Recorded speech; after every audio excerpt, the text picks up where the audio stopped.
Les interventions conservatrices ne se limitent pas au simple traitement d'une dent. Il s'agit d'une approche biologique globale visant à préserver au maximum vos propres tissus. Les tissus durs de la dent, l'os et les tissus mous. Tout commence par un diagnostic précis, tomodensitométrie, TDM, radiographie, selon les indications, et examen clinique par un dentiste. Il est essentiel de définir l'objectif, le résultat souhaité et la stratégie à adopter pour y parvenir.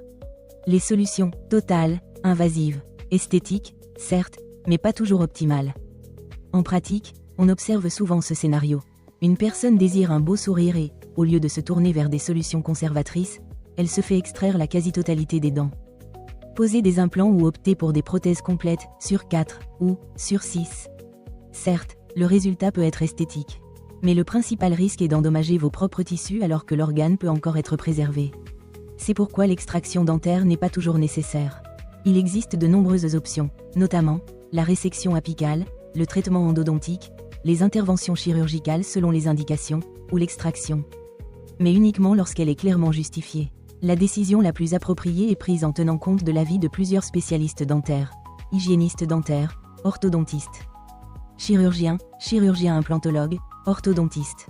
Ma vision des traitements conservateurs de la dent repose sur un principe biologique. Préserver au maximum les organes et les tissus humains, en particulier le système dento-maxillaire, selon les indications.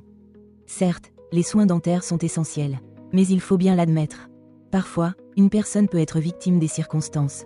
L'état des dents et des os est influencé non seulement par l'hygiène et les contrôles réguliers, mais aussi par la résistance aux caries et la génétique, le mode de vie et l'alimentation, les mauvaises habitudes, le stress chronique et l'état de santé général. Il est stratégiquement important de développer non seulement l'implantologie et les prothèses, mais aussi les domaines de la régénération biologique, notamment l'ingénierie tissulaire, les cellules souches et la restauration des structures dentaires.